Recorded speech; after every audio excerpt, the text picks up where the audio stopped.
Ada 4-5 orang tuh gue ditarik. Kemudian celana gue itu diturunin. Kepala gue ditoyor sama mereka, kayak gitu. Lu jalan lu kayak gitu. Gue nyanyi, di tengah-tengah nyanyi itu gue dengar orang teriak gue. Banci, bencong lagi nyanyi, banci lagi nyanyi. Banci lu kayak gitu.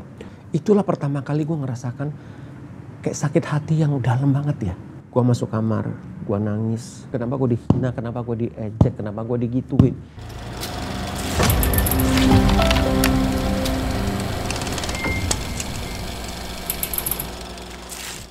Selamat datang di Uncensored with Andini Effendi. Kali ini saya kedatangan teman saya, Sulung Landung, founder dari Avatara 88 Artist Management, yang juga merupakan seorang penulis, baru saja mengeluarkan buku keempat yang terbarunya, yang merupakan cerita personal antara Sulung dan ibunya, Nyonya Ai, dan banyak cerita lain yang saya yakin mungkin relevan bagi teman-teman semua.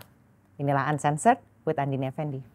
Selamat datang di Uncensored. Terima kasih. Mas Sulung Landung. Ini akhirnya loh, terima kasih loh. Akhirnya, ini kayaknya. Thank you for having me. Aduh, ini memang jalan Tuhan. Seperti kita sering ngobrol ya. Memang udah harus ketemu karena nggak sengaja aku ngeliat buku terbarumu, buku keempat ternyata. Sulung dan Nyonya Ai yang benar-benar ceritanya personal banget. Sekilas aku baca, aku bilang ini kayaknya harus aku undang nih. Harus uncensored nih Mas Sulung Landung nih. Akhirnya. Tapi sebelum kita ngobrolin lebih jauh lagi, Mas Sulung lahir di Pematang Siantar. Pematang Siantar. Wow, jadi asli orang Sumatera Utara. Saya asli Siantar Man. Jadi saya asli orang Siantar.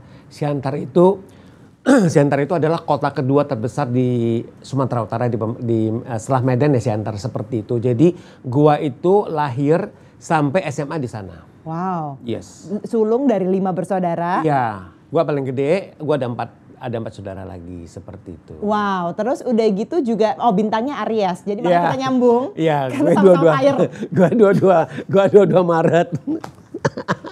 Sama-sama fire tuh nyambung gitu. Nah, tapi waktu itu dari kecil ternyata udah dibiasain kerja di toko orang tua ya. Jadi gini, Andini, gue itu memang bukan berasal dari keluarga yang berada yang punya. Jadi keluarga gue itu keluarga sederhana, dalam arti memang dari kecil itu udah dibiasakan harus kerja. Jadi mulai dari zaman nyokap gue kecil itu udah harus kerja. Nyokap gue itu malah umur 6 tahun udah kerja.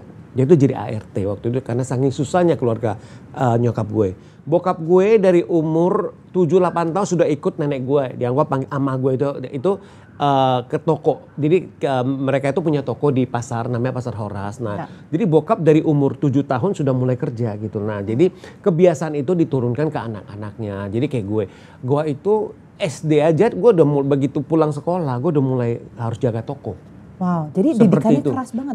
Keras. Nah, terus satu lagi seperti ini Andini. Usaha bokap gue, jadi kan bokap gue itu kan pedagang ikan asin dan ada hasil bumi gitu ya. Nah, usaha bokap itu dari dulu gak pernah stabil. Kadang-kadang bagus, kadang-kadang jelek. Kadang-kadang naik, kadang-kadang turun. Tapi seingat gue banyakan turunnya daripada naiknya. Bahkan waktu kecil udah sadar? Sadar. Jadi gini, gue sadarnya dari mana? Karena gue tahu begitu kalau usaha nyokap itu turun, bokap turun itu nyokap pasti bikin kue. Nah itu indikasinya. Nyokap kan pintar masak sama pintar bikin kue. Jadi dia bikin kue-kue basah. Nah biasanya pagi-pagi itu sebelum berangkat ke sekolah itu gue bawa kuenya tuh ke pasar. Titip ke beberapa orang konsinyasi. Nah nanti begitu pulang sekolah sebelum balik ke rumah gue ambil dulu tuh. Gue kolek dulu. Biasa gue titip di 3-4 tempat gitu. Ya kan. Gue kolek dulu ke satu-satu toko itu. Hitung kan, gue taruh berapa, yang laku berapa, sisanya gue bawa pulang. Nah biasanya gue langsung gak bawa pulang. Gue berusaha untuk ngejual sampai habis, gue baru pulang. Nah itu jadi gue tahu kalau situasi kayak gitu berarti usaha bokap lagi gak bagus seperti Mereka itu. Mereka gak pernah bilang? Gak pernah cerita, tapi karena gue kan ada di bawah kan. Jadi kurang lebih gue kan mendengar gitu kan. Kadang-kadang bokap ngasih cek, tapi kan biasanya kan ngasih giro, bukan cek biasa giro. Tapi ternyata kok ya kan dananya gak masuk apa. Jadi kita jadi ngerti lah, oh ada problem nih kayaknya seperti itu. Tapi bokap nyokap ke Mas Sulung aja atau sama adik-adik juga seperti itu? Adik-adik sampai adik yang nomor 3 yang harus jaga toko. Ya 4 ke 5 udah gak seperti itu. Wow. Jadi 1, 2, 3 itu diwajibkan. Aku baca di sini kamu sempat jaga toko ikan asin. Betul. Dan hasil bumi itu sampai ke sekolah pun baunya ikan asin. Ya, jadi gini, jadi sebenarnya kalau boleh dibilang dibully ataupun diejek lah ya, diejek-ejek ya biasalah anak-anak SD kayak gitu kan. Nah, itu gue udah berasa karena apa? Karena memang rumah itu kan ruko. Ruko itu jadi bawah toko, atas itu tempat tinggal. Nah, bagaimana? Karena mayoritas itu adalah ikan asin. Jadi hasil bumi kalau boleh dibilang itu hanya 30%, 70% itu adalah ikan asin. Jadi tiap pagi itu udah biasa kadang-kadang jam 4 pagi, jam 5 pagi kami udah bangun. Karena ikan asin itu datangnya kan bukan dari Pematang Siantar, dari Tanjung Balai. Tanjung Balai Asahan. Nah, nyokap gue asal dari sana. Makanya waktu itu bokap nyokap ketemu karena bokap itu cari ikan asin di sana. Ketemu sama nyokap gue gitu loh. Nah, dan nyokap kawin muda pula kan? 16 tahun. Ya. Nah, jadi gini, biasa pagi itu jam 6, jam 5, jam 4 tuh ikan asin dari Tanjung Balai udah datang tuh. Nah, pagi-pagi ruko udah digedor tuh. Nah, itu ikan berpuluh-puluh keranjang itu udah masuk ikan asin kan. Nah, jadi dari itu kan baunya udah berasa banget kan. Nah, terus pas kita turun mau pakai parfum, mau pakai apa tetap aja itu bau gak bisa hilang. Karena bau ikan asin itu bau yang sangat khas. Jadi kita mau pakai apapun juga gak akan bisa. Nah, jadi gue dari kecil itu gue udah terbiasa. Lu anak pedagang ikan asin atau waktu itu gue belum dipanggil sulung ya, gue dipanggil Pau Ho, pakai nama Mandarin gue. Oke. Nah, Ho udah gitu. Kok baju lu bau sih? Ya kan diam juga ya, tapi lama-lama akhirnya ya gue juga bilang ya karena rumah gue, maksudnya itu kan tinggal di ruko, di bawah itu tempat jual ikan asin. Jadi ya gimana, memang pasti bau khasnya tetap ada. Cuma kadang-kadang ada rasa malu juga sih, ada rasa malu, ada rasa minder sih, digituin seperti itu sih. Kapan ngerasa mulai minder malunya? Gue itu pas itu pada awalnya enggak ya, kelas 5, kelas 6. Itu udah mulai berasa banget tuh.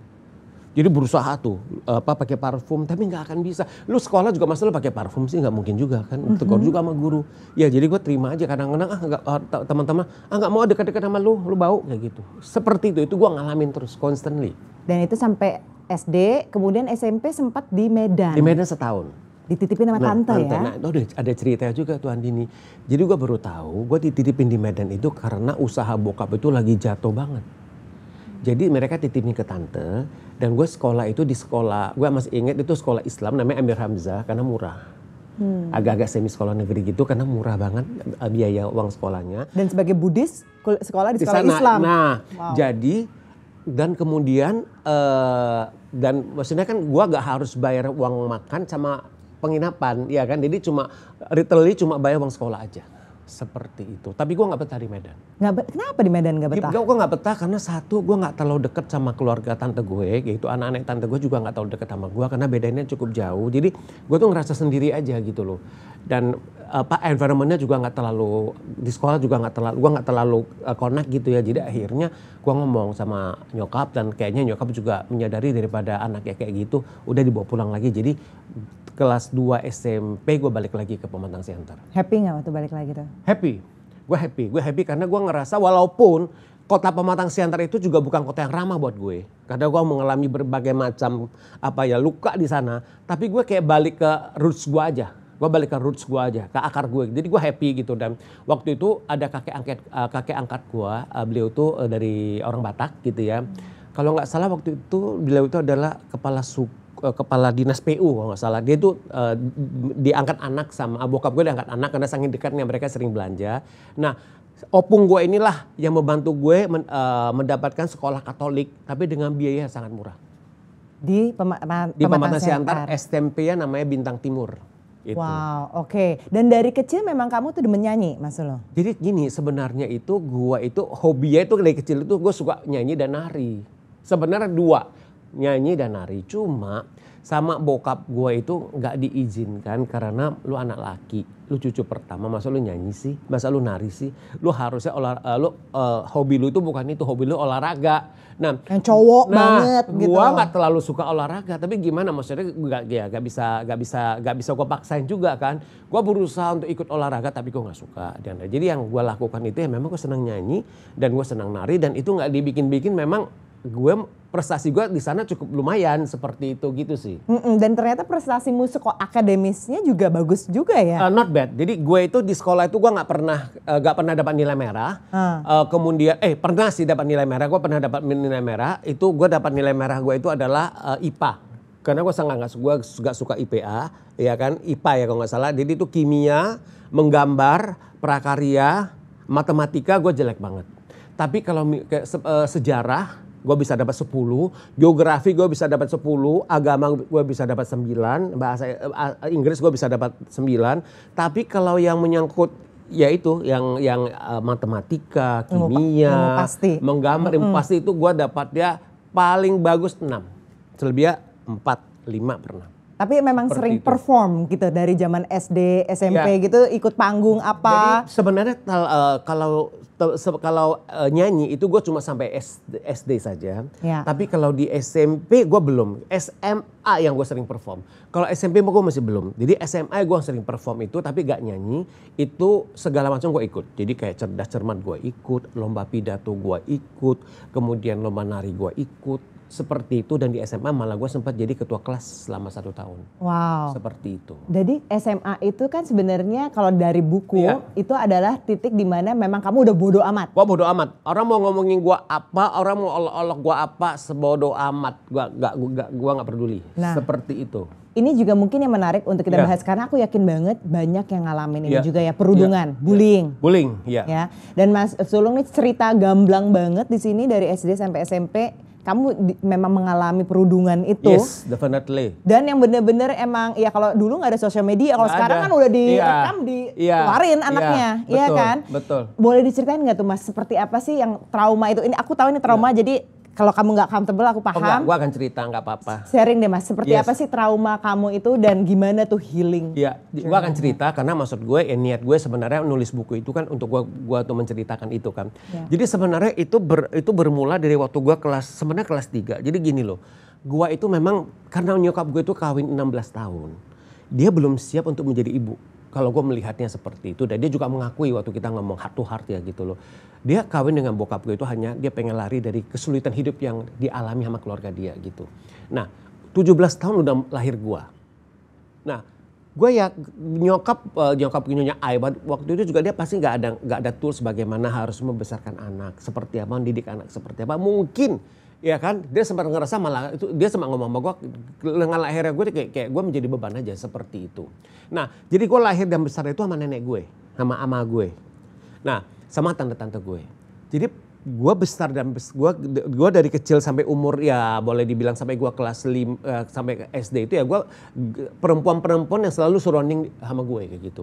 Dan kemudian gue juga gue itu fisik gue juga agak ringkih pada waktu itu, jadi gue putih banget, kemudian gue kurus gitu. Nah jadi karena mungkin perawakan gue itu dan ya agak kelemar juga, jadi gue tuh suka diolok-olok gitu. Jadi waktu sekolah itu awalnya gue nggak terlalu ngeh orang ngolok-ngolok gue tuh gimana. Tapi begitu gue di kelas 4, kelas 5 itu berasa banget. Kelas 4, 5, 6 itu 3 tahun kalau mau dibilang itu adalah 3 tahun masa-masa yang paling apa ya. Kalau mau dibilang itu ya malah masa-masa yang dark moments gue. Kalau gue boleh bilang seperti itu. Jadi gue sekolah itu gue itu SD namanya Sultan Agung. Jadi gue tuh kalau ke sekolah itu jalan kaki. Kalau jalan kaki harus melewati satu jalan gitu loh. Satu jalan yang kecil gak terlalu besar. Tapi itu jalan pintas. Untuk ke sekolah biar lebih dekat gitu loh. Setiap kali gue jalan, ada beberapa orang yang lebih besar dari gue, lebih gede daripada gue, yang suka manggil gue dan ngelok-ngelok gue.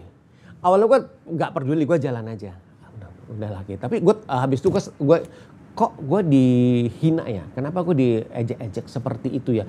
Kenapa gue diolok-olok ya? Dikatain apa? Dikatain banci, bencong kayak gitu. Setiap kali lewat kayak gitu kan, kayak gitu. Banci ho kayak gitu, bahasa Hokkien ya itu ya. Biasa aja sampai ada satu waktu, gue masih ingat banget ada satu waktu itu ada 4-5 orang tuh gue ditarik, kemudian celana gue itu diturunin. Mereka hanya pengen ngelihat apakah gue pakai celana dalam atau enggak. Segitu penasarannya sama diri gue, kayak gitu. Habis itu kepala gue ditoyor sama mereka, kayak gitu, lu jalan lu kayak gitu. Terus mereka pergi ya.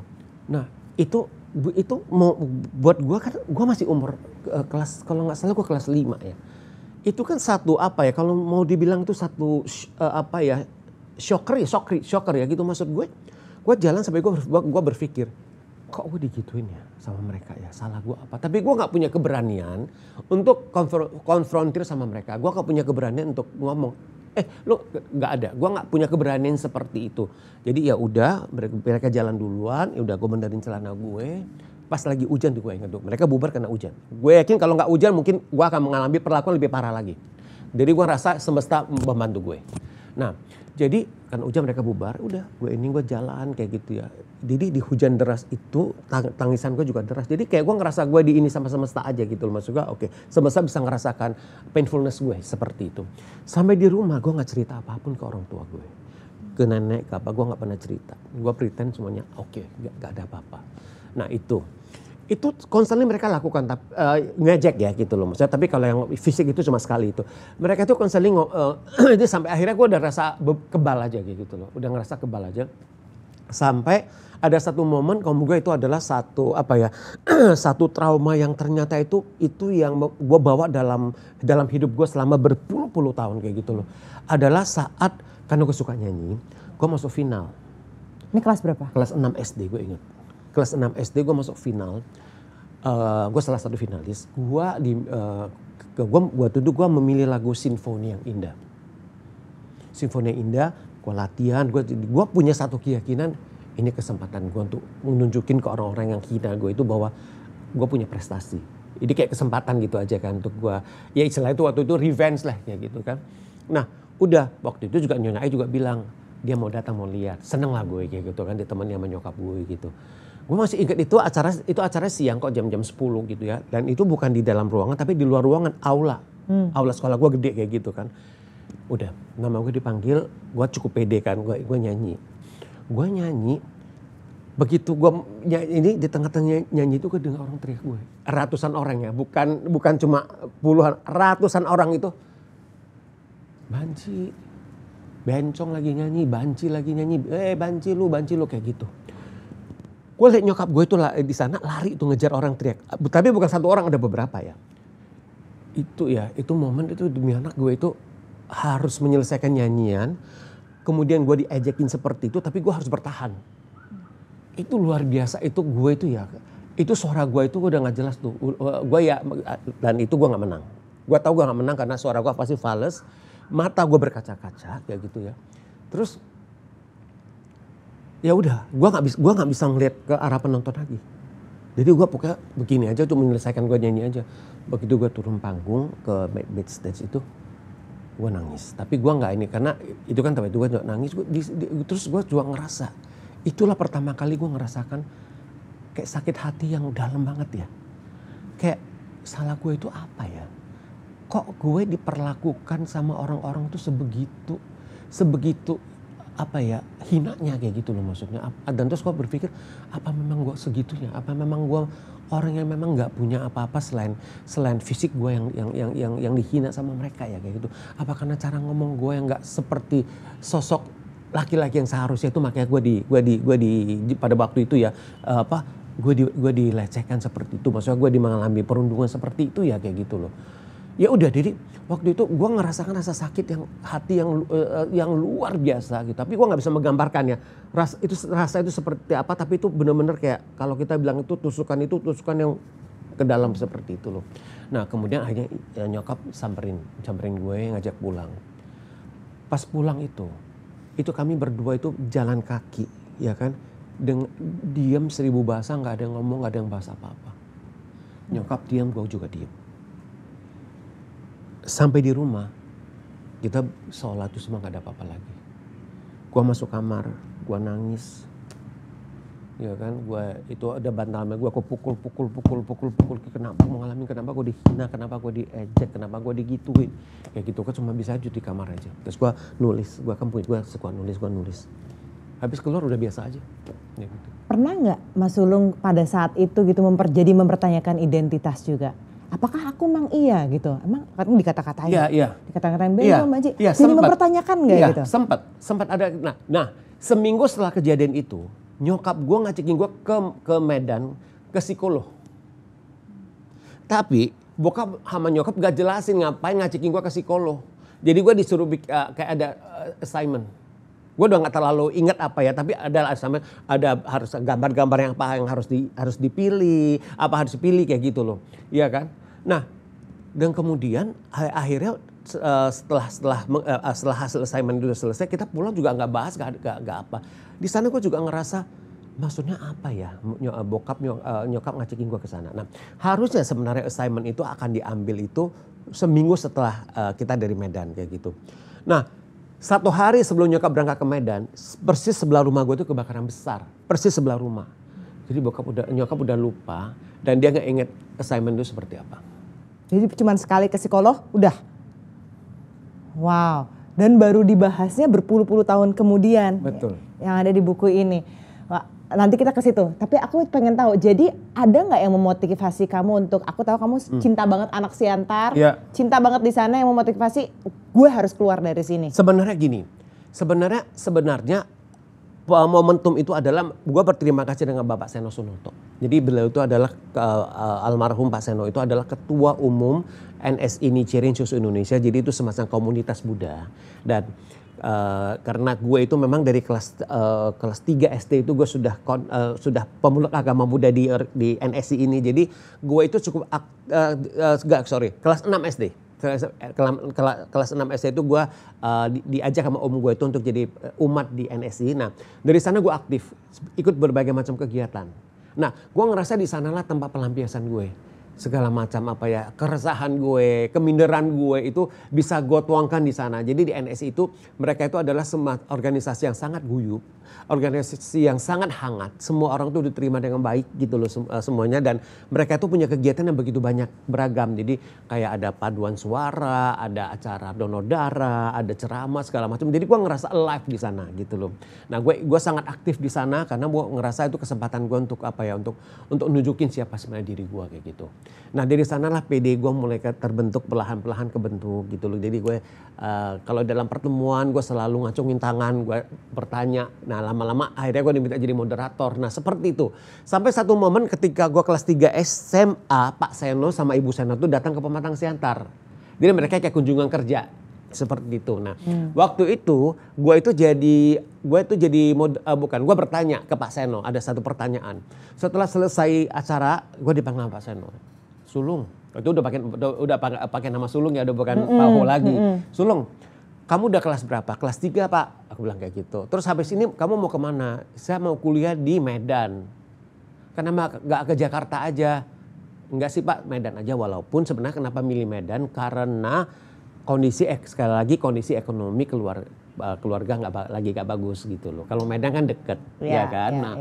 Kalau Jakarta pasti biayanya itu kan besar lah kayak gitu. Pak Seno bilang, sayang jangan kamu di Medan, kamu ke Jakarta aja. Kamu tinggal di Jalan Padang, maksudnya Jalan Padang itu adalah markasnya NSI, itu ada kantor pusat NSI. Asramanya ya. Betul, di sana ada asrama. Kamu tinggal di asrama aja, kamu tinggal di sana, kemudian nanti kamu bantu-bantu kerja di sana aja. Kamu gak usah bayar, makan gak usah bayar, tinggal gak usah bayar. Nah, terus Pak Landung dipanggil, papa gue dipanggil. Pak Landung, Sulung ke Jakarta aja, jangan sekolah di Medan, sayang, dibilang kayak gitu. Udah akhirnya karena penginapan dan akomodasi itu kan penginapan dan konsumsi paling gede kan posnya kan. Akhirnya itu karena itu gak harus bayar, akhirnya gue diizinkan untuk ke Jakarta. Nah, waktu gue kuliah ke Jakarta itu gue ingat bokap nyokap antar gua ke airport Polonia waktu itu. Iya. Gua bawa satu koper. Iya.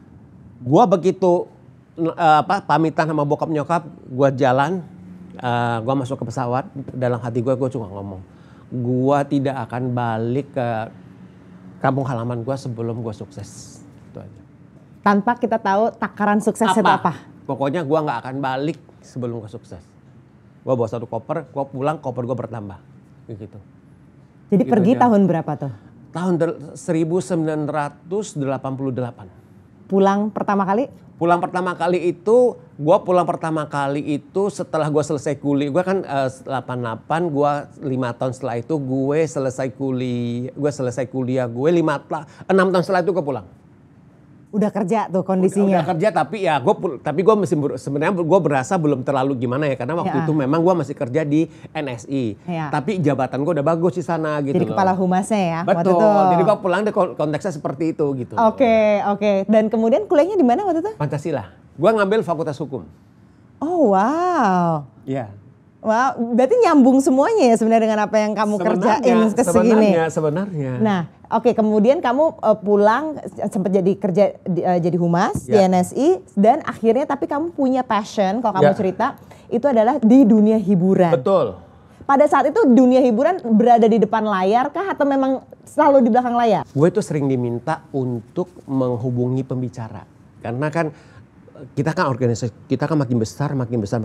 Nah jadi ada beberapa kegiatan untuk anak-anak muda zaman itu ya. Gue diminta jadi untuk cari pembicara. Jadi gue masih ingat tuh zaman itu gue menghubungi Mbak Ratna Riantiarno, Mas Nano Riantiarno, Mbak Nini Elkarim, Mbak Yulia Surya Kusuma, Kintan, zaman-zaman model Elmo, Moza Pramita. Gue ingat tuh zaman-zaman itu gue Indra Safera, gue diminta hubungi mereka. Nah, gue tuh biasanya kan di zaman itu kan kita belum ada Zoom meeting, kita handphonenya juga kan masih pakai pager zaman itu kan. Nah itu kan gue harus samperin ke rumah mereka, cari ketemu mereka atau enggak kalau misalkan kayak Indra apa dia lagi kerja lagi MC gue samperin mereka. Itu tambah disadarin. Itu membuat gue merasa bahwa kok kerja di industri hiburan itu kok fun ya, kok kerja di industri hiburan kok sangat menyenangkan ya, seperti itu gitu loh.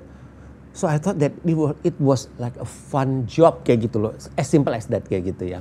Nah itu ternyata tuh terpatri di hati gue tuh gitu loh, kayak unconscious mind gue kayak gitu ya.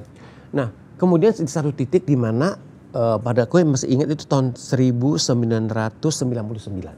Gue masih ingat itu pemicunya. Gue ngerasa kayak gini loh, kayaknya udah waktunya deh ya gue mau ngejar mimpi gue. Gue nggak pengen gue itu nanti menua dengan perasaan menyesal karena gue nggak berani mengejar dreams gue nggak berani pursue apa yang gue inginkan dalam hidup gue. Jadi gue coba deh. Nah akhirnya gue sowan, gue minta izin waktu itu Pak Seno udah meninggal, jadi gue sowan ke Ibu Seno, kemudian juga ke ketua umum gue sowan kayak gitu kan, bahwa gue akan keluar gini ya gitu ya. Awalnya mereka masih bilang, lu coba dipertimbangkan lagi lah kayak gitu. Karena belum pasti kan kerjanya apa kan. Iya, masih belum pasti karena gue juga agak bisa memberikan secara detail gue milih kerja apa enggak. Coba deh dipertimbangkan lagi, di sini kan jabatan lu udah jelas, posisinya juga udah jelas gitu kan. Tapi gue ngerasa kayak kita pasti ngerti, gue yakin Andini juga tahu lah, kayak ada sesuatu, kalau ada sesuatu yang harus kita kejar itu kan kita kayak ada calling call kan. Nah walaupun gue masih belum tahu, I don't know exactly calling callnya apa.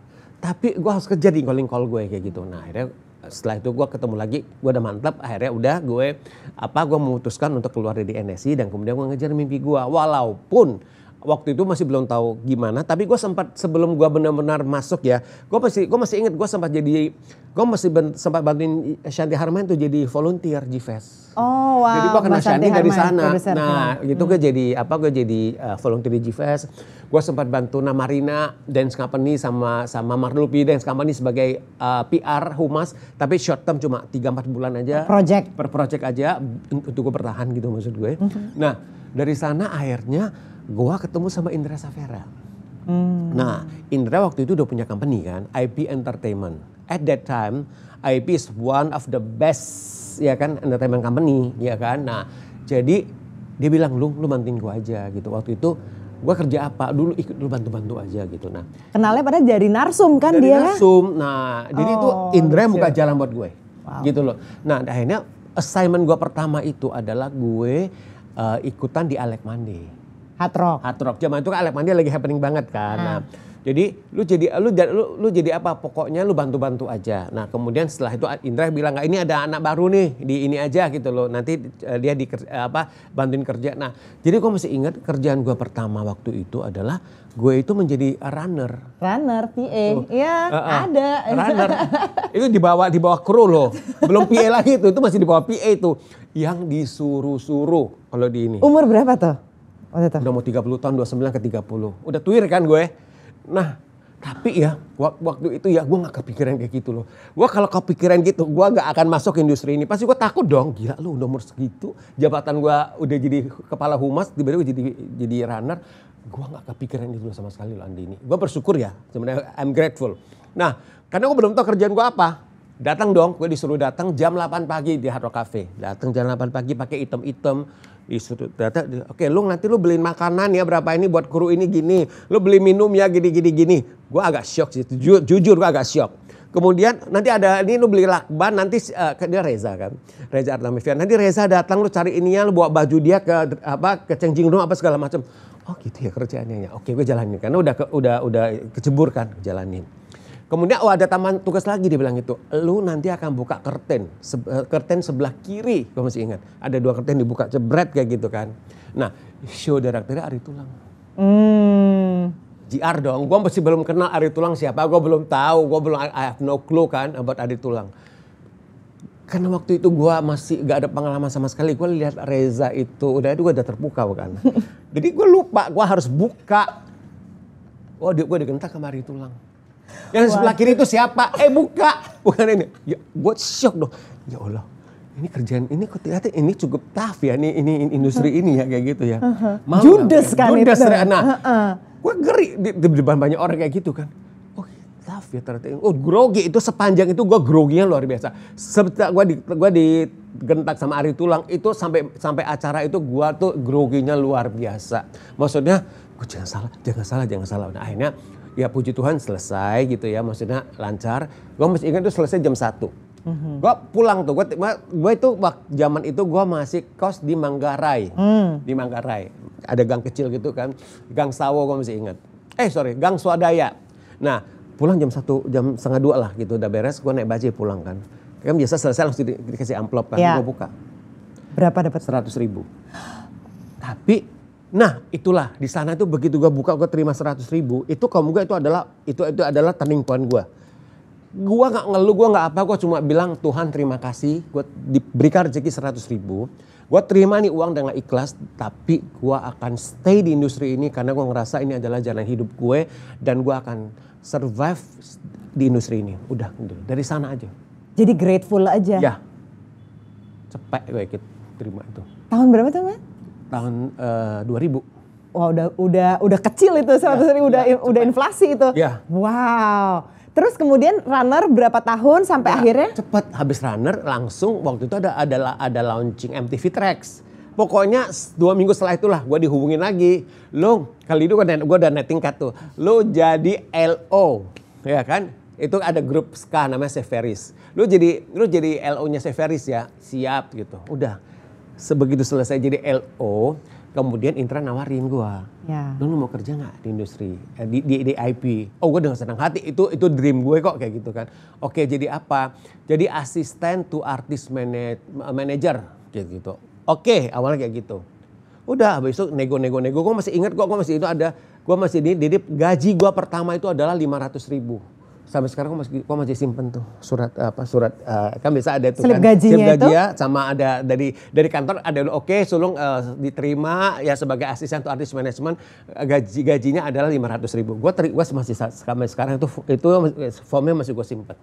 Nah jadi awal pertama gue seperti itu. Jadi gue di divisi artist management. Ya. Gue bersyukur pada zaman itu gue dikasih kesempatan sama Indra Safera, sama Mbak Lolita, sama Yoris, sama Mutia Kasim itu untuk crossing departemen. Jadi kan ada 4 departemen kan. Jadi ada artist management, kemudian ada IO, kemudian ada training school, kemudian ada TV production. Gue bersyukur karena gue itu dikasih kesempatan untuk belajar di semuanya. Walaupun officially itu kan gue asisten to artist manager ya. Tapi 3 divisi itu gue selalu dilibatkan. Kalau ada event apa gue diminta untuk bantu jadi kru kayak gitu loh. Jadi kalau belajar semua. Iya ada syuting TV program gue diminta jadi kru gitu loh. Untuk kalau ada training school gue diminta jadi kru juga jadi gue mendengarkan dan gue belajar banyak. Dan satu hal yang gue ngerasa itu adalah privilege gue itu adalah waktu itu Yoris Sebastian, dia kan kalau nggak salah dia waktu itu dia GM-nya Hard Rock tapi kan dia komisarisnya di IP Entertainment. Dia yang berinisiatif ngomong ke Mbak Lolita, pokoknya gue mau coaching sulung seminggu sekali, setiap hari Senin. Gue ngasih waktu gue 30 menit untuk coaching sulung. Nah jadi itu kurang lebih sekitar 6 sampai 7 bulan itu. Coaching apa? Setiap minggu itu gue ketemu dia. Jadi ngobrol, terus dia ngasih gue assignment. Misalnya gue cerita, oke, gini, terus menurut lu kayak gimana lu gini. Oke, nanti lu bikinin, gue kasih lu tugas, ya kan. Nanti minggu depan lu ketemu gue ya, lihat kayak gimana. Seperti itu. Wow. Gue bersyukur banget karena buat gue itu sama kayak gue kuliah aja. Atau gue ambil short course aja kan selama 6 bulan dengan expertnya kayak gitu loh. Dan kemudian di Lala pada waktu itu juga Mutia Kasim itu manggil gue, minta gue jadi manajer dia. Padahal dia di IP. Gue juga bingung kenapa dia minta gue jadi manajernya dia kan kayak gitu kan. Wow. Nah jadi gue anggap ini semua itu adalah opportunity kan. Gue ambil. Tentu saja gue izin sama Mbak Lolita sama Indra Safera bahwa Mutia Kasim minta gue jadi manajer. Mutia juga langsung ngomong ke mereka. Gue masih ingat pekerjaan pertama yang gue handle dari sebagai manajer Mutia Kasim itu adalah Famous to Famous di Metro TV, ya, hostnya. Kan? Aku dulu PA di situ. Kan? Dulu aku runner di Famous to Famous. Kita pernah ketemu deh kayaknya. Wow. Mungkin kita nggak ini.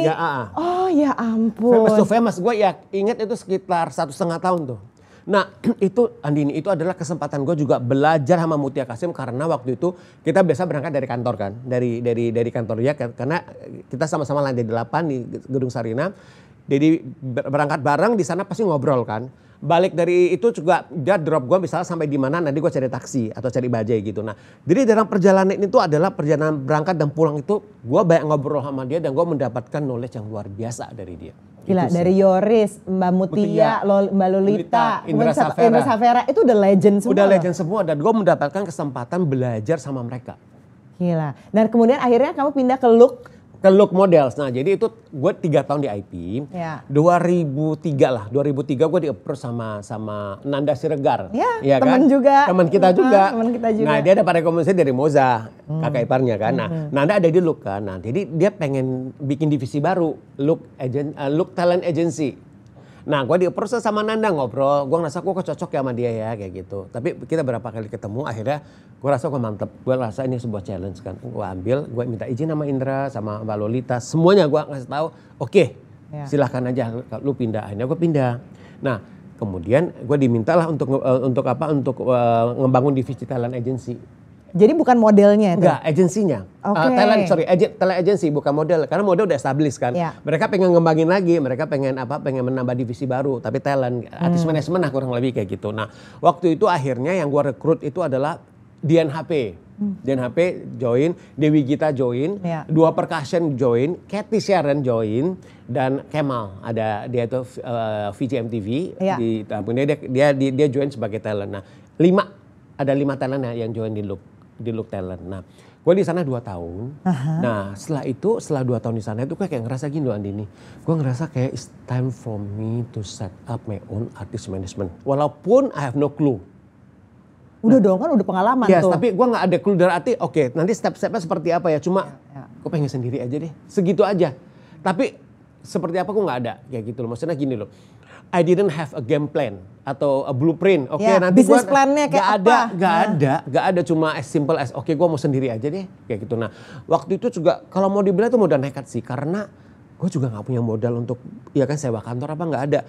Gue bersyukur karena waktu itu Dian HP itu punya sekolah musik di gue maksudnya jalan BDN 2. Dia ada satu ruangan kecil, dia bilang sama gue, lu pakai aja, gak usah bayar sewa, yang penting lu bayar listrik sama AC itu aja ya, bayar listrik sama ini aja, uang keamanan aja kayak gitu ya. Tapi sewa gak usah bayar, lu di sana terserah lu mau berapa lama, nanti kalau lu udah ngerasa established mau pindah-pindah. Nah, gue inget gue di sana 2,5 tahun di BDN 2, jadi kantor kecil gitu, cuma gue sama ada satu orang staff aja kayak itu staff admin. Nah akhirnya kemudian setelah 2,5 tahun itu gue pindah ke Taman Kemang. Ada kantor gitu. Nah, di sana ada kantor, jadi itu juga gue sharing. Jadi itu teman gue ambil satu lantai. Nah, dia ada berapa ruangan dia sewa-sewain. Jadi gue ambil salah satu ruangan itu juga kayak gitu. Ini udah Avatara 88? Belum. Masih belum. Avatara 88 itu baru tahun 2012. Itu masih pakai nama gue, singkatan SL Artist Management. SL. Oke, jadi dari SL berkembang menjadi Avatara ini. Iya. Wah, berarti udah berapa tahun tuh? Jadi sebenarnya dari mulai tahun 2005 gue bikin sendiri kan. Tapi itu masih ya SL Artist Management masih yang seperti itu. Sampai akhirnya gue ngerasa kayaknya udah waktunya gue cari nama lebih proper kali ya kayak gitu loh.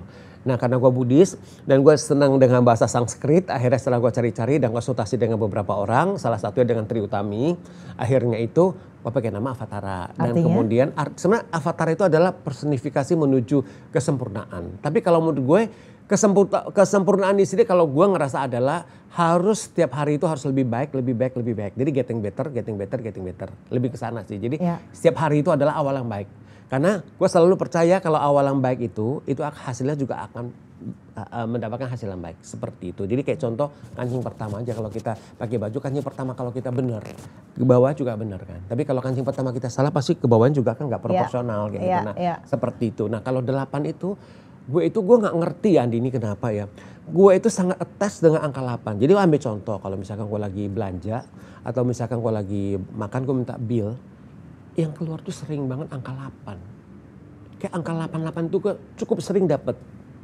Malah gue cukup sering juga gue posting di IG story gue kalau gue dapat angka. Nah, itu cukup sering gitu loh. Maksudnya selalu ada 8, kadang 88 kayak gitu loh. Nah itu jadi gue ngerasa kayak gue cukup attach sama angka 8 dan menurut gue juga 8 itu kan infinity kan. Jadi gue berharap bahwa rezeki kemudian juga project-project yang akan didapatkan oleh talent di Avatar 88 juga akan sustain, akan ada terus gitu loh maksudnya. Iya. Jadi dari slip gaji 500.000 jadi 800 miliar gitu nantinya kan. Amin. Kalau kan gitu. 8 gitu. Aja pokoknya amin. Nah, tapi ini yang menarik Mas. Kan tadi kita kalau balik ke masa lalu Mas Sulung, kamu ada trauma yang berpuluh-puluh tahun masih disimpan. Itu terbawahkah karakter yang udah dibentuk dari kecil itu, dari trauma itu ke kerjaan? Yes. Jadi sebenarnya gini, tanpa disadari gue bisa bilang yes itu setelah gue menyadari ya. Tapi sebelumnya gue nggak bilang yes karena gue ngerasa gue udah bisa kok. Gue udah begitu gue ke Jakarta, gue udah ngerasa kayak gue udah lepas dari trauma itu. Gue ngerasanya seperti itu. And I pretend that gitu loh maksudnya kan. Tapi in reality sebenarnya enggak. Dan arti gimana?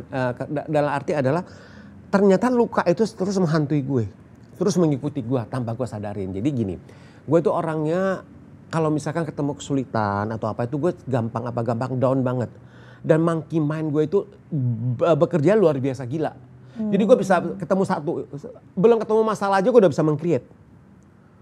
Gue bikin cerita ke Parno, gue meng-create, aduh nanti kalau ini gimana, nanti kayak gimana, ini gimana ya. Kalau gue ngomong gini salah gak, gue ngomong gitu salah gak ya kayak gitu. Ya kan, itu. Kalau enggak itu adalah gini, gak fokus. Ngomong sama orang tuh gak fokus. Jadi misalkan kalau ngomong sama orang itu oke, tapi gue sangat jarang melihat mata mereka. Kadang-kadang gue ngomong sampai gue pokoknya gini. Misalkan lagi ngomong ada WhatsApp masuk atau ada SMS waktu itu masuk, gue jadi hilang fokus. Nanti ini kalau enggak ini nanti kalau ini gimana ya, nanti kalau kerjanya kalau nggak keterima gimana, nggak dapat gimana, nanti talent gue marah sama gue lagi, nanti gimana, langsung tariknya oke selesai sampai. Jadi gimana kayak gitu. Jadi kondisinya seperti itu. Perilaku sama orang ada nggak kayak jadi lebih marah atau judes atau apa, ada nggak seperti itu? Gue judes ke orang enggak. Gue bersyukur bahwa gue judes ke orang enggak. Gue tuh jarang sekali marah sama orang enggak. Tapi semua gue pendam. Gue tahan, gue pendam gitu loh. Gue pendam sampai satu waktu itu di mana ada satu momen gue tuh ngerasa kayak ada satu momen di mana gue ngerasa kayak hubungan gue sama keluarga gue juga lagi gak bagus banget. Kalau keluarga gue juga dalam kondisi yang lagi jelek banget kayak gitu loh. Nah akhirnya gue cari tahu kayak gitu loh. Ini kenapa ya kayak gitu loh. Kenapa kok ini siklus ini kok nggak selesai sih kayak gitu loh. Ini pasti ada sesuatu yang ini kan yang nggak pernah nggak bisa gue selesaikan gitu. Nah sebenarnya pemicunya juga adalah gini. Kan kita udah kerja di industri ini kan pasti kadang-kadang maksudnya kalau diajak ke karaoke sama klien kan udah wajar dong ya gitu. Kadang kita entertain klien, kita diajak ke karaoke kan kayak gitu kan untuk ya biasalah nyanyi atau gimana kayak gitu ya. Nah setiap kali gue kesana gue tuh gak nyaman. Gue resah, gue ada takutnya juga, ada groginya juga, ada keringet dinginnya karena nanti gue disuruh nyanyi. Sedangkan gue udah memutuskan gue nggak mau dengar suara gue udah nggak mau seperti itu karena itu menyakitkan buat gue. Jadi dari pengalaman SD itu. Ternyata itu ke bawah itu di sana kayak gitu loh. Jadi gue nggak nyaman. Nanti kalau udah masuk karaoke 15 menit gue pura-pura keluar. Terima telepon, padahal gak terima telepon. Halo gue keluar, padahal enggak, gue di luar. Nanti gue masuk lagi gitu. Nanti gue masuk lagi 10 menit, terus ini lagi. Tapi orang kan gini, maksudnya karena orang gak mengerti gue, mereka memang Sulung sibuk. As simple as that. Iya, dan ini kamu udah jadi sulung landung yang dikenal. Iya kayak gitu. Itu momentumnya kapan? Akhirnya kamu kayak oke, aku mau balancein dulu deh. Nah jadi aku mau evaluasi. Waktu itu gue ngerasa kayak ini ada something wrong sama diri gue.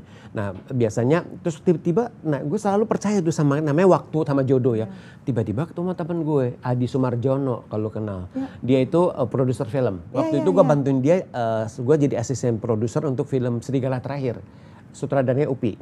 Nah waktu itu dia bilang, Lung, dia bilang kayak gitu. Gue juga gak nanya, Lung gue punya temen SMA gue, dia tuh healer sekarang. Oke deh, aku lagi ada kesulitan kan, gue lagi ada ini, gue ngomong sama dia, gue enak deh, dia bilang gitu. Coba kamu cari dia. Padahal gue nggak nanya. Dan Mas Aji nggak tahu juga ceritamu. Nggak tahu, gue nggak ngomong kayak gitu loh. Tahun berapa tuh?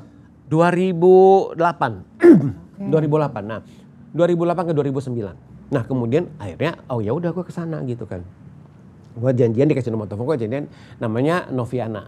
Kusuma Di Bali? Iya, gue pengen Bude Novi. Ya. Ubud, samperin ke Ubud, janjian kan, ke sana ketemu janjian, masih ingat di satu restoran kecil di Ubud, janjian ngobrol kayak gitu sama dia, kayak gitu, cerita gitu, ya masih ngomong yang inilah ya, gue nggak buka semuanya lah kayak gitu, yang trauma kecil gue nggak cerita kayak gitu loh. Dia kasih, oke lu, jadi lu harus, dia ngasih lah biasalah beberapa guidance gitu ya. Begitu pas gue mau pulang, itu yang bikin darah gue turun ke bawah. Lu kamu cuma belajar nyanyi lagi deh, dia bilang kayak gitu. Tanpa kamu ceritakan traumamu. Muka gue gak pucat. Oh gitu ya Bude, coba kamu udah nyanyi lagi deh. Dia bilang kayak gitu. Udah, akhirnya udah kayak gitu. Gue pulang, gue mikir, bercamuk. Should I? Gitu kan. Sing again kayak gitu kan. Oh segala macam ini sampai akhirnya, kayaknya deh. Gue jalanin aja deh kayak gitu. Gue telepon DNHP, kan dia masih punya sekolah. Bu, gue mau belajar nyanyi nih Bu. Gue bilang, dia namanya juga kaget, lu gak salah? Enggak Bu, gue bilang kayak gitu. Minta ibu kasih rekomendasi guru mana enak gitu loh. Oke lu sama Meta aja, namanya Meta Chandra, gue masih ingat. Di sekolah Badian. Udah, gue ambil 8 sesi. Hari pertama itu gue deg-degannya luar biasa. Kayak mau presentasi ke big clients, iya kan. Padahal kalau presentasi biasa nggak ada masalah. Ya, jadi pas gue mau belajar nyanyi itu, gue ngerasa gue mau presentasi ke klien besar aja, yang segitu groginya. Gue nggak jelasin juga, gue bilang mau belajar nyanyi gini-gini, gue disuruh dong, ya kan untuk keluarin apa, untuk coba kayak gitu kan. Udah gue coba gitu. Begitu itu selesai, gue migrain. Gue seumur hidup gak pernah migrain. Gue pulang semua acara gue cancel. Gue naik ke Bude Novi, Bude ini kenapa? Gak apa-apa malah bagus. Ini kamu dikeluarin, dia bilang. Yang ada trauma kamu itu dikeluarin, dia bilang kayak gitu. Kamu terusin aja. Akhirnya aku terusin. Sampai selesai 8 kali itu. Sesi itu. Terus sekarang kalau diajak karaoke, bisa. Makanya waktu tahun lalu pas ulang tahun kawinan adik gue nyanyi. Wow. Kayak gitu. Wow, terus kemudian itu kan yang pas nyanyi itu berarti puncaknya banget ya. Traumamu yang udah dikemas dari 4 SD sampai 6 SD itu. Iya. Nah itu pas kayak ngerasa yang oh iya ternyata sekarang aku udah healed nih. Itu momentumnya apa? Kayak sadar kalau gue udah sembuh gitu dari masa lalu. Itu adalah satu, setelah gue bisa berdua ngomong sama nyokap gue secara terbuka dan cara nyaman. Itu satu menurut gue. Karena sebenarnya ada momentum juga. Jadi waktu setelah sama Bude Novi rekomen gue, lu ketemu Eka deh. Dia juga healer juga. Kayaknya kamu sama Eka ada hal-hal yang coba kamu bisa ngomong sama dia juga untuk trauma, dia bilang kayak gitu. Nah akhirnya karena Bude Novi bilang untuk ketemu sama Eka itu orang healer juga, dia tinggal di Ubud, namanya Eka Dwi Payana. Nah dari Bude ngomong pertama kali, gue baru ketemu dia juga baru 1,5 tahun kemudian. Itu semua jodoh. Itu ketemu juga gak janjian. Jadi gue selesai yoga di Yoga Barn, gue lagi pesan makan, tiba-tiba ada orang naik gitu loh, cowok gitu naik. Begitu kita lihat-lihatan, sulungnya Eka ya kayak gitu. Ternyata Bude udah sempat cerita gue tentang Kak Eka juga. Iya benar, udah kita duduk bareng. Kak lu kapan ada waktu? Kayaknya Bude Novi minta gue ketemu sama lu. Gue bilang, udah kita atur waktu. Udah, jadi gue akhirnya gue sama dia sesi 3 bulan. Jadi gue ke Ubud 3 bulan berturut-turut kayak gitu untuk healing session sama dia kayak gitu loh. Nah begitu healing session terakhir, Eka cuma bilang sama gue, lu cuma cari waktu ngomong sama nyokap deh. Kayaknya pas terakhir gue ngeliat kok kayaknya pas nyokap lagi hamil itu, kayaknya nyokap ada satu kesedihan yang sangat mendalam sama kamu. Tapi gue gak tahu itu apa. Coba lu ngomong sama nyokap deh. Gue shock, gue kaget karena nyokap gak pernah cerita kan. Oke, akhirnya Karena nyokap gue itu kan adik gue ada satu tinggal di Papua, di Timika. Jadi dia suka bolak-balik. Nah, gue sampai ada satu momen gue cari waktu. Kayaknya momen yang paling pas adalah gue jemput Nyonya Ai, gue ngomong di mobil. Nah, begitu gue jemput, pas di mobil lagi enak, suasana lagi enak, lagi apa? Gue tanya nyokap gue, "Ma, aku boleh nanya nggak?" Gitu. Waktu mama hamil tua nih ke hamil tua gue bilang kayak gitu, "Mama ada rasa sedih dan ada rasa itu ya, ada rasa sedih dan marah ya ke aku." Muka nyokap gue langsung berubah bukan apa jadi sedih ya. Akhirnya dia bilang, ini sebenarnya hal yang nggak pernah dia mau cerita ke siapapun juga, tapi kalau gue tanya dia bilang, karena gue tanya dia jawab. Nyokap bilang, jadi pas nyokap gue menikah umur 16 tahun itu, nenek dari nyokap ya, nenek gue, ibunya nyokap itu, Nyonya Ai itu lagi sakit cukup parah, kanker rahim.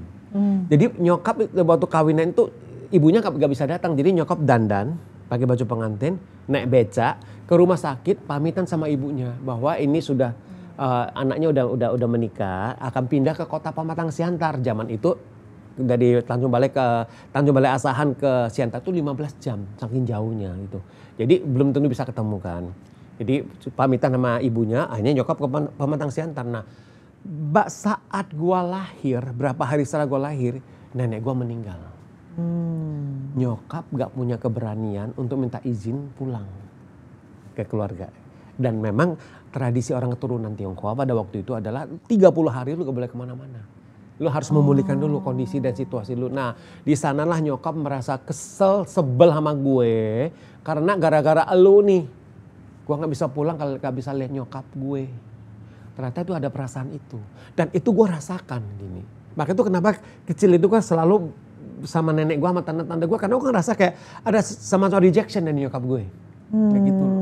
Terus momentum kamu akhirnya bisa deket lagi sama Nyonya Ai? Nah, setelah kita ngomong seperti itu, ya kan setelah ngomong akhirnya gue peluk nyokap gue, bilang itu bukan salah itu kok gitu loh. Walau akhirnya nyokap gue juga ngerasa bahwa itu bukan salah gue juga gitu loh. Jadi gue juga lupa sih, tapi nyokap bilang setelah waktu 3 bulan setelah gue tuh umur 3 bulan, nyokap gue tuh bawa gue ke Tanjung Balai untuk ziarah ke makam nenek gue kayak gitu. Gitu. Oke, nah sekarang kan hubunganmu dekat sekali. Dekat, ya. Sama nyokap. Ya. Nyokap juga waktu itu aku baca di buku, kamu sempat nanya yang kayak kok waktu itu mama nggak belain aku atau apa, yang akhirnya kamu cerita waktu kamu trauma masa kecil itu. Mama waktu itu bilangnya akhirnya gimana? Jadi nyokap juga bilang gini, nyokap juga bilang, dia nangis sih waktu gue ngomong sama dia ya. Dia bilang, kenapa sih Pak orang ngejek gue dengan kata-kata itu, nyokap gue kok dia pas kita pulang deh. Gue lihat sih nyokap ngejar orang yang ini pengen mukul tuh orang kayak gitu. Tapi kenapa pas pulang itu kok nyokap gue itu gak meluk gue deh. Atau cuma bilang lu gak apa-apa kok kayak gitu loh. Oke, mama ada di sama-sama kamu gitu loh. Ya kan kayak you got my back kayak gitu lah ya. Kayak gitu. Nah, tapi gue ngerasa, tapi nyokap gue juga bilang bahwa mama juga bingung harus gimana ngomong sama kamu. Karena itu sebuah situasi buat mama juga shock. Lihat anak mama digituin dan mama gak ngerti harus gimana cara nenangin kamu. Nah, dia tuh sangat terbuka ngomong seperti itu dan dia bilang waktu itu dia belum punya pengalaman untuk menjadi seorang ibu yang baik seperti apa. Dia bilang mama minta maaf ya karena mama pada waktu itu juga mama belum tahu menjadi seorang ibu yang baik seperti apa. Karena memang itu gak ada toolsnya kan, misalnya gak ada guidance-nya kayak gitu. Dia mau nanya ke mertuanya, itu juga risih karena di zaman itu gak ada tradisi seperti itu kan. Ya lu bersurvive sendiri aja kayak gitu loh. Iya kan, nah seperti itu. Dan jadi itu yang akhirnya nyokap secara terbuka ngomong, dia bilang bukannya mama gak sayang sama kamu loh, makanya kenapa mama bawa kamu ke psikolog. Karena mama pengen tahu ini gimana sih cara gue menolong anak gue kayak gitu loh. Dengan cara itu, tapi mama gak bisa ngomong gitu loh, maksudnya ngomong ke kamu kayak gitu loh. Tapi mama melakukan usaha juga, dia bilang kayak gitu loh. Ini ceritanya pas kamu udah umur berapa nih? 2 tahun yang lalu. Ya Allah, 2 tahun yang lalu. Wow. Setelah itu ada gak yang berubah Mas Sulung dari hidupmu ketika hubungan sama mama tuh udah lebih terbuka, lebih deket? Ada kan aku selalu percaya kalau infrastruktur keluarga tuh kuat ya. Kayak soal kerjaan, soal apa semua itu lancar. Lancar. Sebenarnya gini, kalau soal kerjaan dari dulu sih gue bersyukur puji Tuhan lancar ya. Semua kerjaan dari dulu gue bersyukur lancar, oke, stabil. Tapi yang gue ngerasakan paling itu adalah hubungan gue ke orang-orang dalam arti gini. Gue ngerasa gue bisa lebih mengerti, memahami orang. Kalau dulu apa-apa gue suka gue bawa, oh dia ini karena dia nggak suka sama gue, dia sebel sama gue, dia kayak gini. Tapi gue sekarang, setelah gue bisa menyelesaikan semua unfinished business gue ngerasa kayak gue bisa lebih memahami orang, gue bisa lebih mengerti orang, gue mengambil judgment juga gue akan lebih apa ya, lebih gak main gampangan, tapi lebih oke. Kalau gue di posisi dia itu gue seperti apa ya? Nah, jadi nggak cuma dari sudut pandang gua doang seperti itu. Itu gua ngerasakan sih seperti itu sih. Lebih peka, intuitif banget. Terus kemudian compassion ke orangnya juga jadi makin besar sih, gua ngerasa seperti itu sih. Dan ini berguna banget karena kamu manage artis. Artis, betul. 20 orang pula, kan 20 ya lebih? 15 orang. 15 berdasarkan karena quality yang kamu ini kan. Yes, benar. Gimana tuh setelah kamu udah mulai healing journey, terus treatment kamu ke mereka pun gimana jadinya? Jadi sebenarnya yang gue yakin juga mungkin mereka merasakan hal yang sama. Biasanya kan selalu vice versa ya.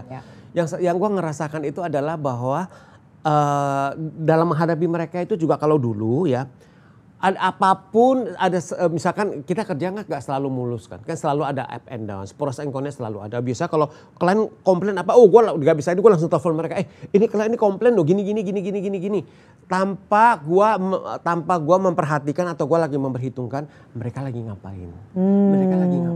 Kalau gue hanya klien ngomong apa gue sampaikan biar gue nggak miss, biar nggak lupa, karena masih ada kerjaan lain. Dulu as simple as that, pokoknya gue fulfill gitu aja. Ngomong searah aja, makanya ada beberapa talent waktu itu mereka ngasih tahu ke gue, Mas Sulung dulu ya, kita itu kadang-kadang dengerin Mas Sulung aja kita bingung loh. Karena Mas Sulung ngomong hampir sudah selesai, kita mau ngomong udah agak ini. Tapi mereka nggak tahu ya, mungkin karena mereka juga segan sama gue atau kayak gimana ya. Tapi belakang mereka baru ngomong, gue bilang gue minta maaf ya kalau kalian sama ngerasa gitu. Tapi mungkin karena mereka melihat juga sincerity gue dalam memanage mereka sih. Ya kan, jadi ada ini gue, mungkin mereka berusaha untuk bisa mengerti dan memahami. Nah, dia sekarang kalau misalkan ada kalian ngomongin sesuatu atau gimana, gue serap dulu. Yang mana gue sampaikan dulu ke mereka, yang mana gak usah. Karena kan gak perlu semua harus sampaikan kan, kayak gitu loh. Poin mana yang gue akan ambil dan gue akan sampaikan ke mereka itu dalam bahasa yang seperti apa. Jadi ya kan kita gak perlu plak-plak seperti itu, gak harus literally seperti itu kan. Nah jadi gue tuh sekarang bisa seperti itu dan gue tuh bisa lebih sabar menunggu waktu.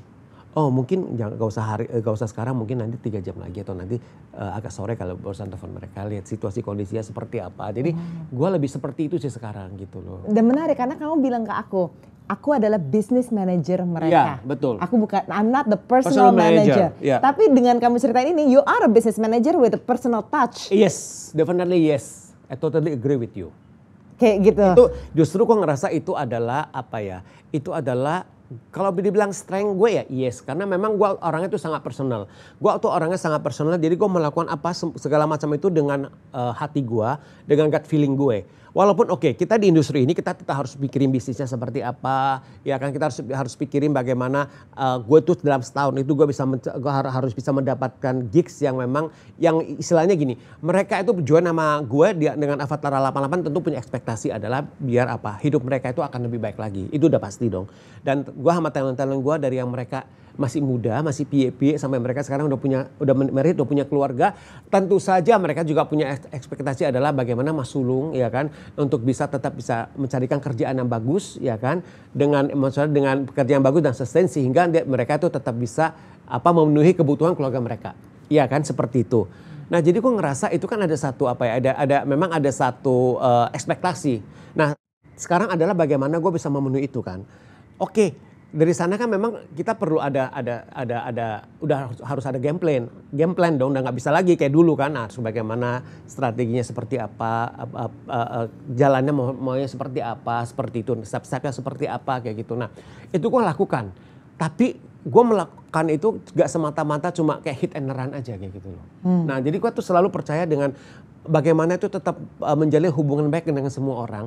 Walaupun lagi gak ada kerjaan ya gak apa-apa juga gitu loh. Kita gak ada kerja kan bukan berarti kan kalau gue sama kliennya. Bukan berarti lu lagi ada kerjaan lu ini begitu kerjaan udah selesai dane. Enggak kayak gitu juga caranya kalau gue gitu. Jadi bagaimanapun juga gue tuh berusaha untuk tetap bisa updating dengan mereka. Bagaimana gue tetap bisa keep a good relationship dengan mereka. Jadi sebagai ambil contoh lah misalkan kayak ada undangan gala premier.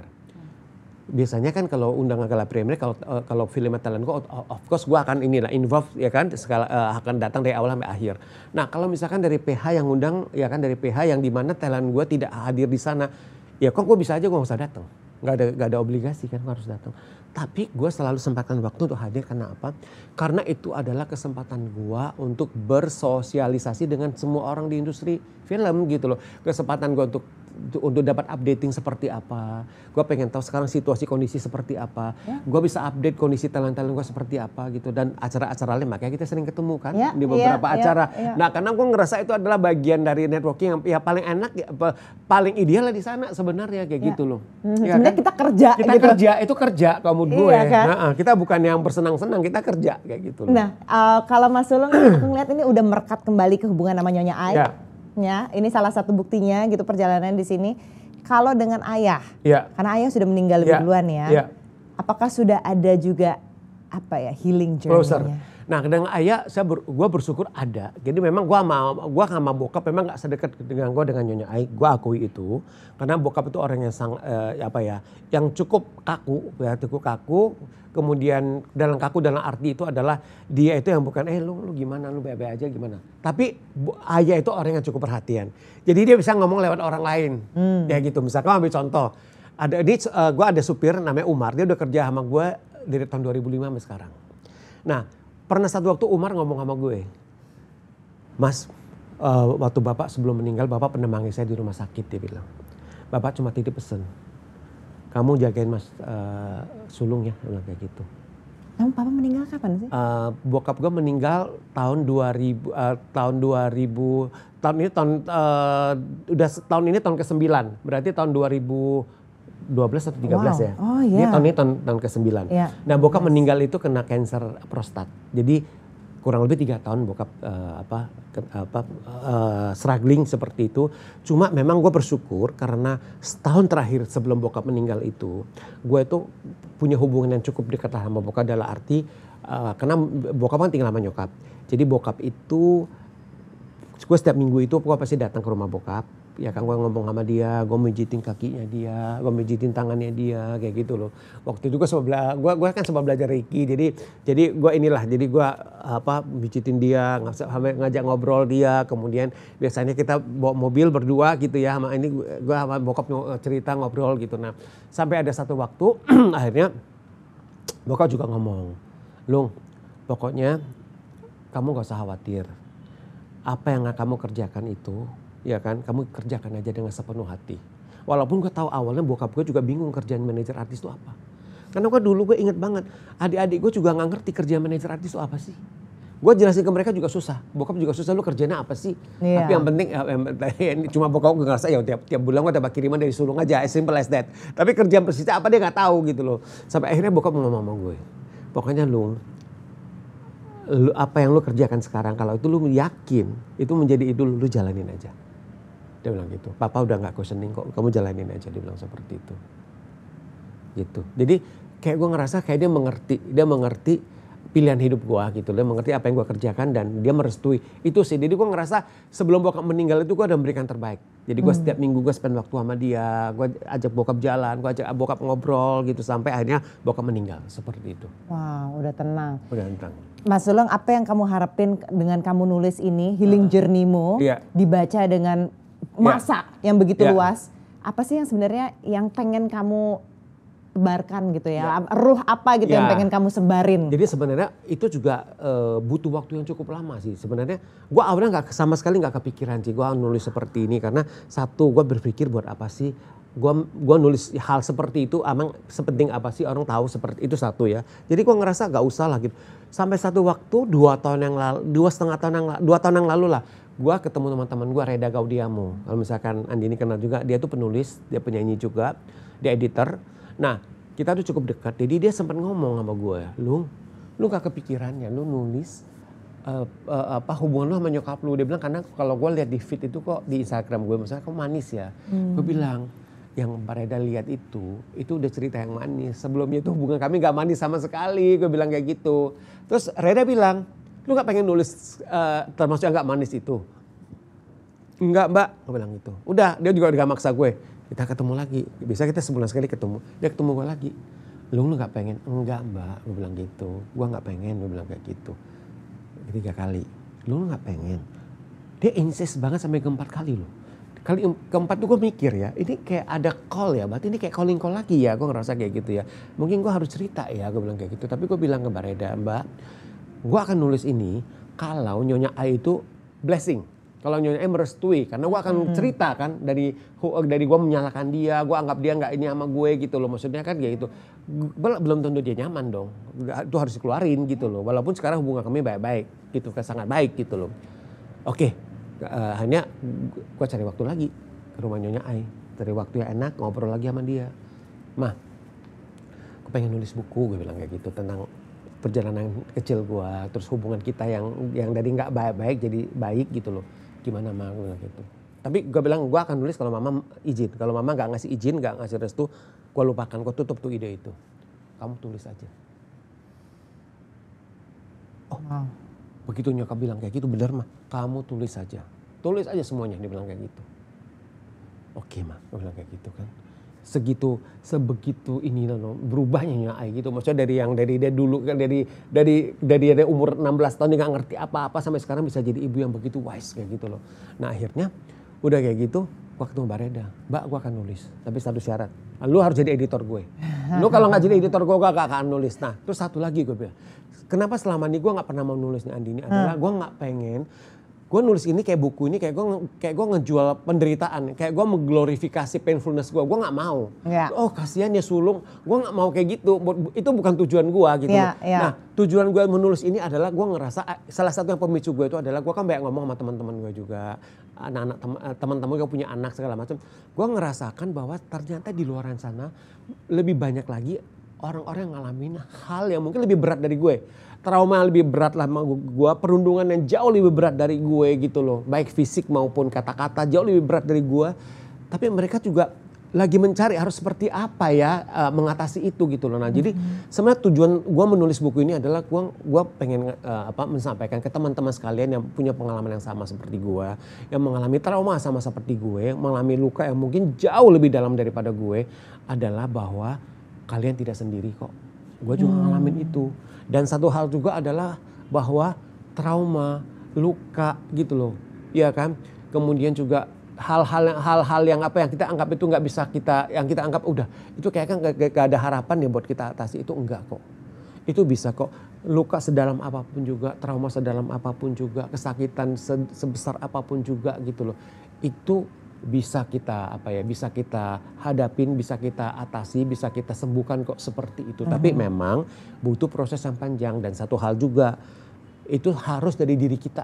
Ya. Lu mau ketemu psikolog tiap hari, benar. Lu mau ketemu healer seminggu 5 kali juga percuma. Kalau hati kita nggak terbuka dan nggak ada niat untuk menyelesaikan, nggak akan bisa. Nah satu lagi, gue pengen tambahkan juga. Terus itu Nyonya Ai juga bilang sama gue setelah buku gue jadi. Setelah buku gue jadi, gue bilang, Mah buku gue akan jadi nih Mah, tanggal segini, gue bilang kayak gitu kan. Terus ditelepon, gue tiap hari telepon Nyonya Ai.